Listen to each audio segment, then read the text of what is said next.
Brett Wade is a physical therapist who has a special interest in biomechanics and sport analysis.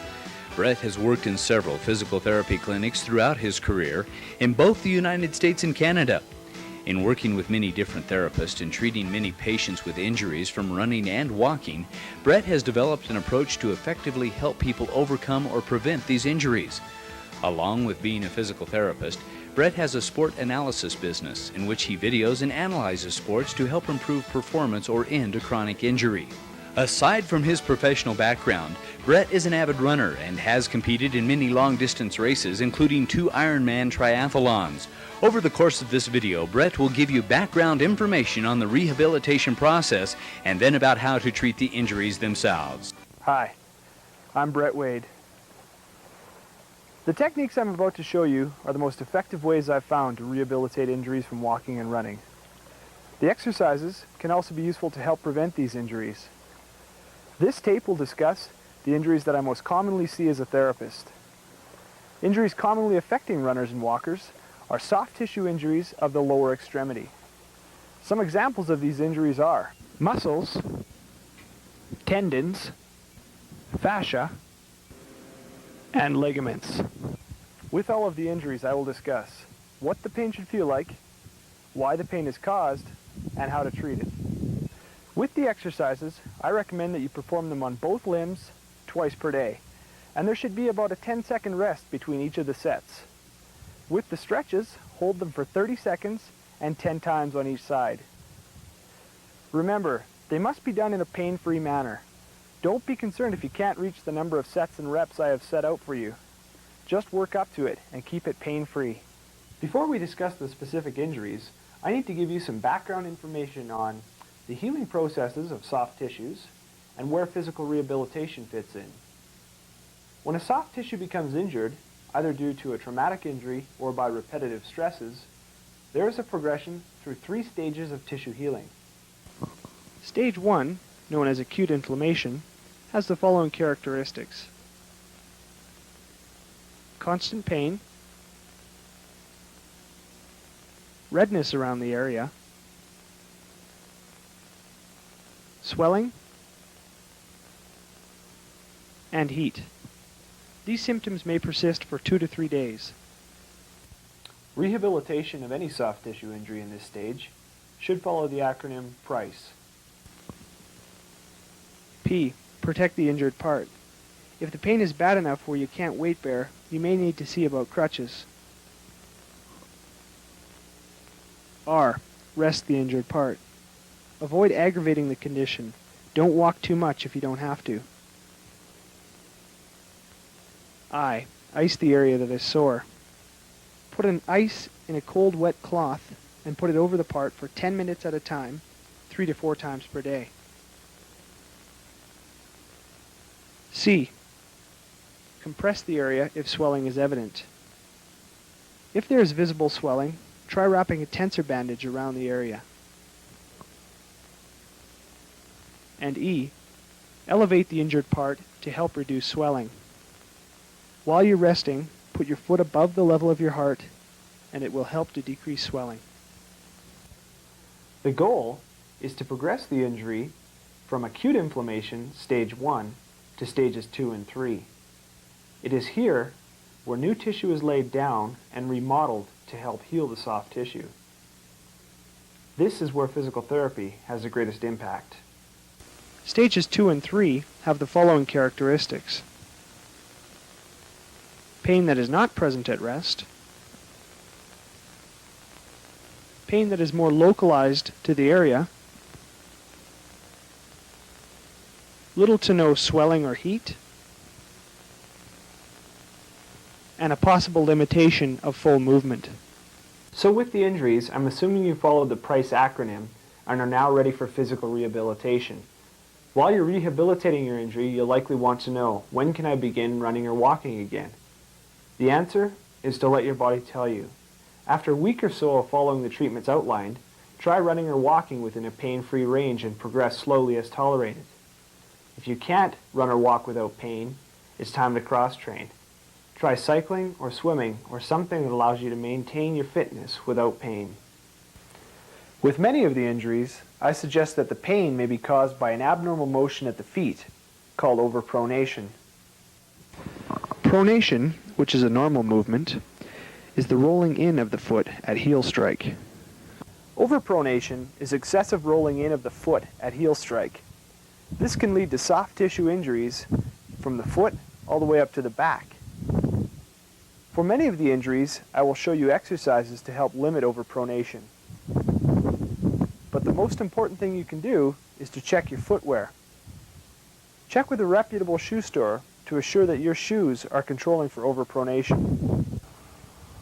Basically, a shoe that is designed to control for overpronation will be more built up or have more rigid material on the inside aspect of the shoe.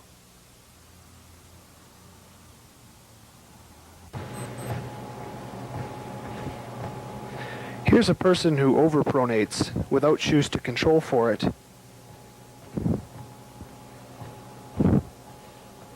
Notice how far the foot rolls in. Here's what that same foot looks like when overpronation is controlled for. The following treatment techniques should be effective if the correct diagnosis has been made.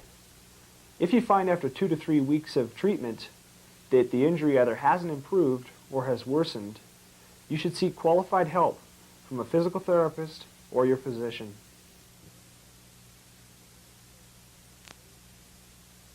Shin splints is basically a waste paper basket term, because any pain felt between the knee and the foot running down the front of the shin is thrown into a basket being classified as shin splints. The pain can have numerous origins, but commonly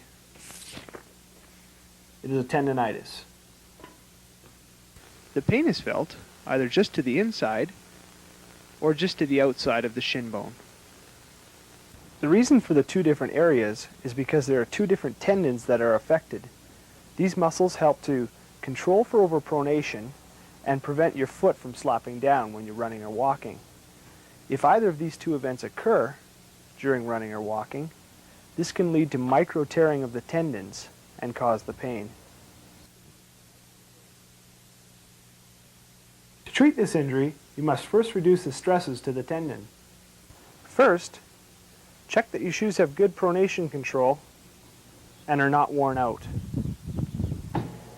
Secondly, if you're a 4-foot slapper like this person, stop it and try to practice a nice heel-to-toe gait. Another way to help reduce the stresses to the muscles on the front of the shin is to assure that your calf is adequately stretched. No, not this calf. To stretch your calf muscle, put the leg that you used to stretch back, keep your legs straight, have your heel on the ground, and push your hips forward until you feel a stretch. As a stretch to another calf muscle, get in the same position. This time just bend your knee. Keep your heel on the ground, and you should once again feel a stretch in the back of your calf. After reducing the stresses to the muscles on the front of the shin, you'll want to re-strengthen them. There are 3 exercises that I have found to work very well for this purpose. The first exercise is to be in your bare feet. Put your feet on the edges of a book or stool that is greater than 1 inch in depth. Align your feet so your big toe and half your heel are positioned on the edge. Roll your feet down and back up. 30 times for 3 sets.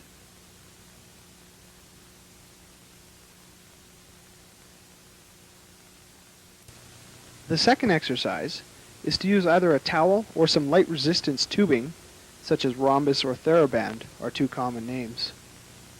While you're seated in a chair, place the towel below you on a slippery surface. Put 1 foot on the towel, keep your heel still, and pull the towel towards the opposite leg with your forefoot.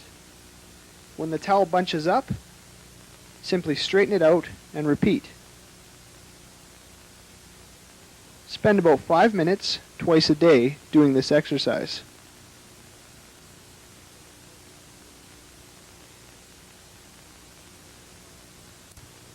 If you are using the resistance tubing, attach one end to a table leg or something solid and low to the ground.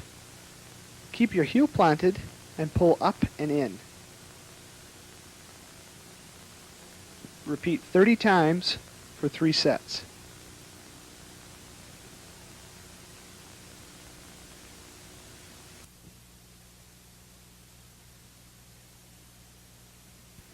Patellofemoral pain is knee pain. The pain is usually evident with activities such as descending stairs, sitting for long periods with bent knees, or squatting down. The person will report pain around the kneecap, also known as the patella, or may feel as if the pain is just underneath it.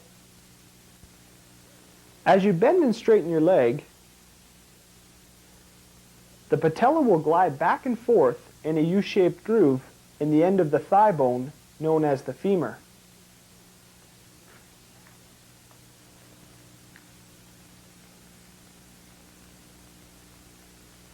When the patella does not glide straight in the groove at the end of the femur and is pulled to the outside, it will become irritated and cause pain.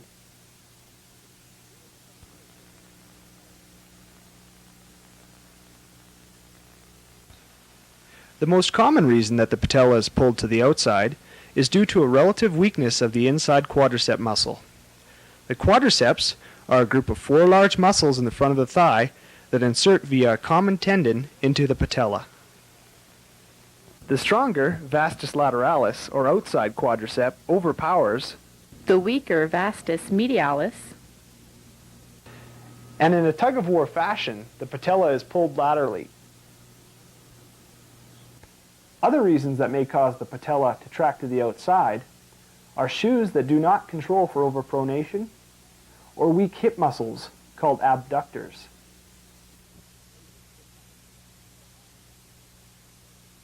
To treat this injury, you must first assure proper footwear to control for overpronation. The next thing you need to do is to begin to strengthen those weak muscles we talked about. To strengthen the hip abductors, take some resistance tubing, hook it under something solid, loop the other end around your ankle, keep your knees straight, and pull out to about 45 degrees. You can hold on to a chair for balance. Perform 15 reps of 3 sets.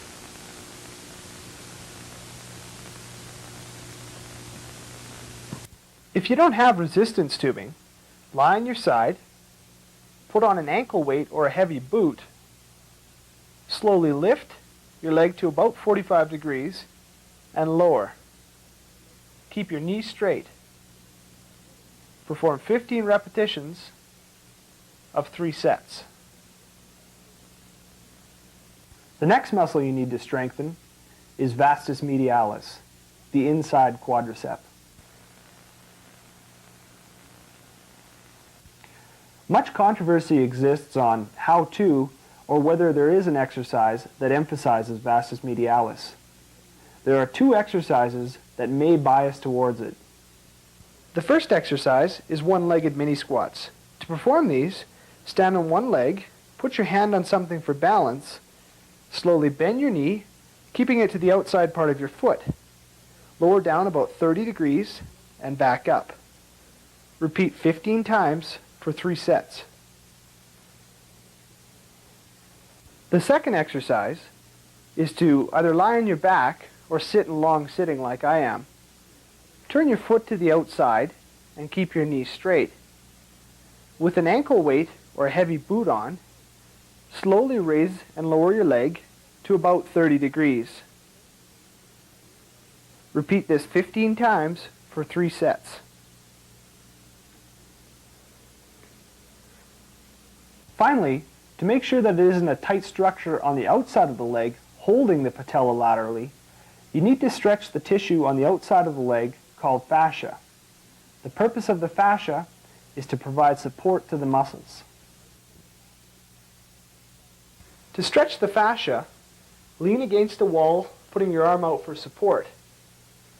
If you want to stretch the left IT band, cross the left behind the right and push your hips away from the wall. Keep both your feet flat on the ground, and you should feel a stretch running down the outside of your leg.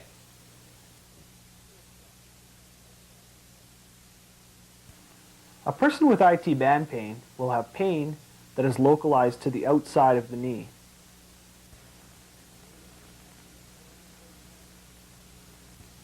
The pain is often felt as an aching pain on the outside of the knee that can become sharp at a certain level of activity, for example, 20 minutes of walking or running.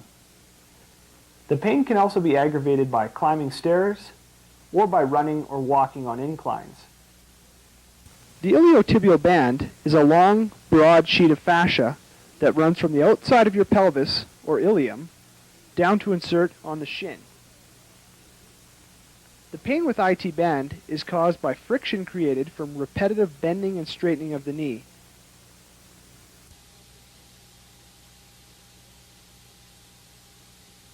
To treat this condition, you need to focus on stretching the IT band. There are two effective ways to do this. The first way I showed you in treating patellofemoral pain. Lean against a wall, cross one leg behind the other. So if you wanted to stretch your left IT band, cross your left behind your right.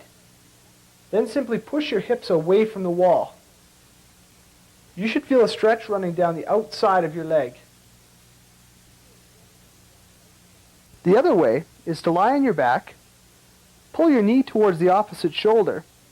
While holding it there, take your other hand and pull your ankle headwards. When you return to running or walking after about a week or so, keep it to a flat, non-banked surface for the first few weeks.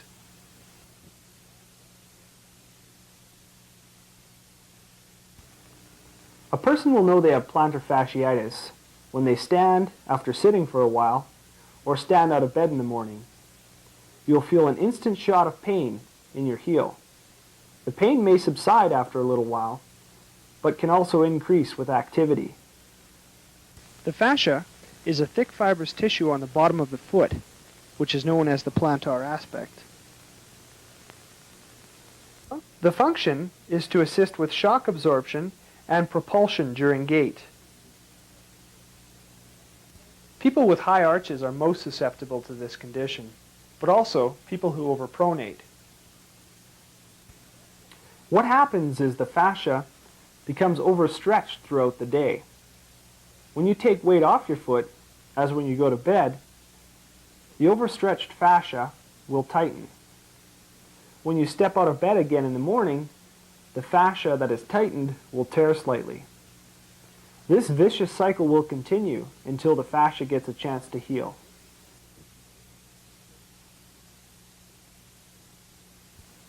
To treat this injury, you must first take the stresses off the fascia so it is not being overstretched all day long. Once again, I recommend assuring that your shoes are supporting your arches.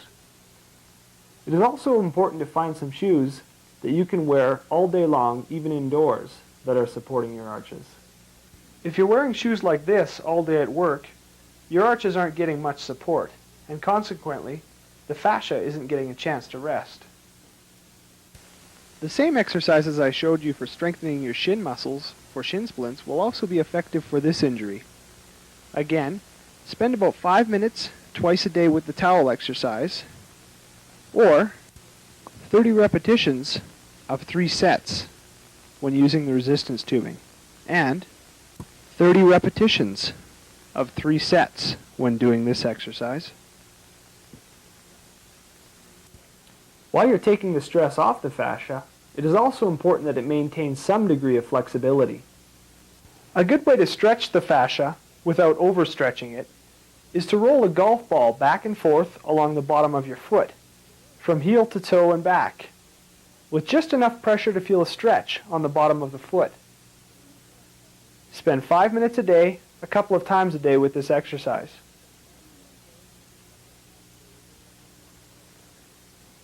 Along with stretching the fascia, you'll want to make sure that your calf muscle is adequately stretched. Stretch your calf in these 2 positions, as I've showed you in treating shin splints.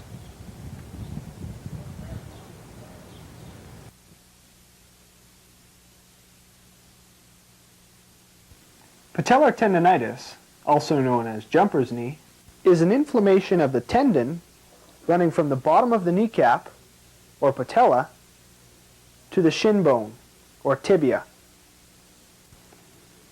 A person with patellar tendonitis will feel pain on activities that cause a great deal of force to be transmitted through the patellar tendon. Activities such as running, jumping, or descending stairs can be particularly problematic.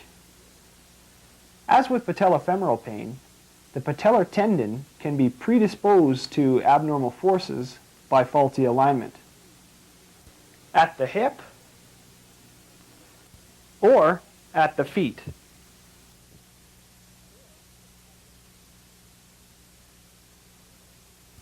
To treat this condition, you'll want to first make sure you address the most common causes of faulty alignment. Check that your shoes support your arches. Strengthen your inside quadricep muscle with these two exercises, as I showed you in treating patellofemoral pain. Do 15 repetitions for 3 sets for both of the exercises. Important muscle groups to stretch that, if tight, could cause excessive tension at the patellar tendon are hamstrings. To stretch this muscle, put your foot on a stool, keep the back of your knee straight, and lean forward until you feel a stretch. Remember not to bounce. And quadriceps. Stand on one foot, put your hand on something for balance, and pull your foot up towards your bum. You should feel a stretch running down the front of your thigh.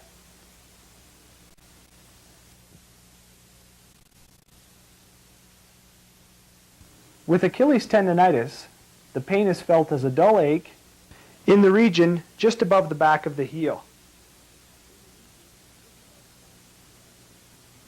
The pain may be aggravated by rising up onto your toes or by stretching your calf muscle. When walking or running, the pain may be felt in the push-off phase of gait. The pain is caused when the tendon gets micro tears or becomes irritated from being overloaded. The Achilles tendon is the amalgamation of 3 tendons from muscles originating in the back of the calf. The function of these muscles is basically to point your toes, thereby providing propulsion in the push-off phase of gait. If during running or walking your foot overpronates, this will cause torsion on the Achilles tendon. Running or walking uphill can also cause irritation to the Achilles tendon because of the excessive forces with these activities. To treat this condition, you must first look at your footwear. Assure that your arch is being supported. This will prevent a torsion stress on the Achilles tendon. The next thing you can try is to put a small heel lift in the back of your shoe. Be sure and put this heel lift in both shoes though, because just in one shoe can cause a leg length discrepancy. A shoe lift like this one can be purchased at most drugstores or running shoe stores. Simply put the shoe lift in the back part of your shoe.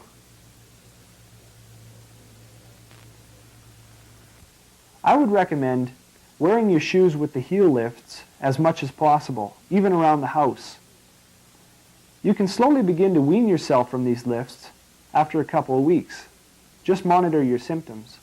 With Achilles tendonitis, you'll want to strengthen your shin muscles, just as we have shown you in previous injuries. The rationale is that if the muscles are strong, they will help to prevent overpronation and limit any torsional stress to the Achilles tendon.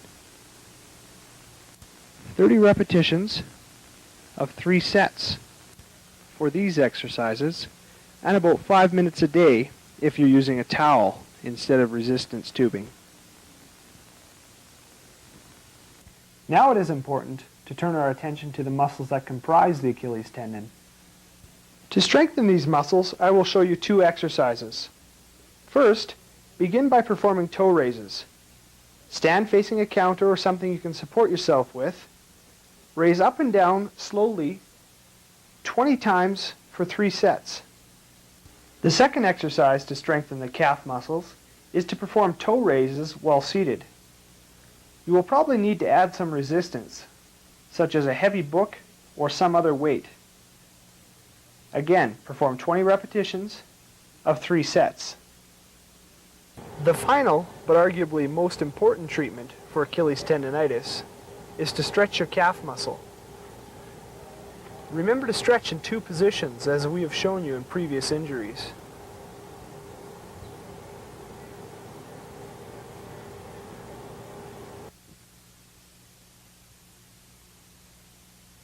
Muscle pulls are injuries that are common to both walkers and runners. Many muscles in the lower extremity are susceptible, but these are the most common. Calves, hamstrings, hip flexors, and quadriceps. A pull is usually a nice way of describing a tear.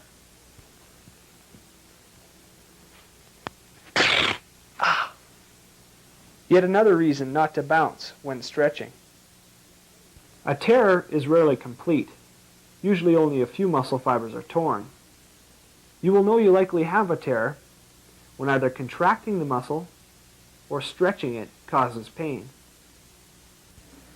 With a calf pull, you will have pain on rising on your toes or by stretching your calf muscle. If you have a hamstring pull, you will have pain on resisting bending of your knee or by stretching your hamstring muscle. If you have a hip flexor pull, you will have pain in resisting bringing your knee towards your chest or by stretching your hip flexor muscle. If you have a quadriceps pull, you will have pain on resisted straightening of your knee or by stretching your quadriceps.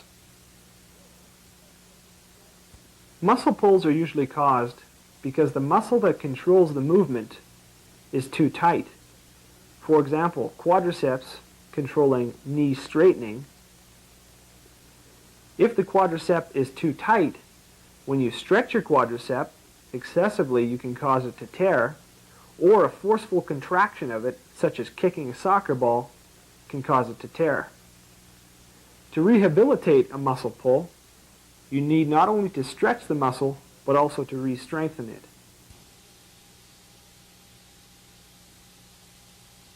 Stretch your calf in these 2 positions, as I have showed you in treating shin splints. To strengthen your calf muscles, perform toe raises in both the standing and seated position. Do 20 repetitions for 3 sets. Remember, it must be pain-free. You can try adding some books or other weight on top of your thighs to increase the resistance. For hamstring pulls, stretch the muscle as we have shown you previously in treating patellar tendonitis. To strengthen the hamstring muscles, you can use some resistance tubing by looping one end around your foot and the other end around a table leg. Slide your leg past the other leg, then bend it. Repeat 15 times for 3 sets. If you are not using resistance tubing, simply put on an ankle weight or a heavy boot. Slowly bend and straighten your knee while lying on your stomach for 15 repetitions of 3 sets. For hip flexor pulls, stretch this muscle by kneeling on one knee, putting the other foot out with the knee bent at 90 degrees. Lean forward until you feel a stretch in the groin of the leg behind. To strengthen this muscle, you can use the resistance tubing by looping one end around your ankle and the other end around a table leg. Pull your hip up towards you and slowly let it down. Repeat 15 repetitions for 3 sets.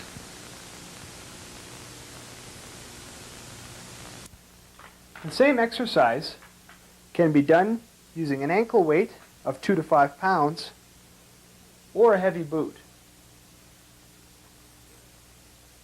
For quadricep pulls, stretch this muscle by standing on one leg, hold onto a chair for balance, and pull your foot up towards your bum.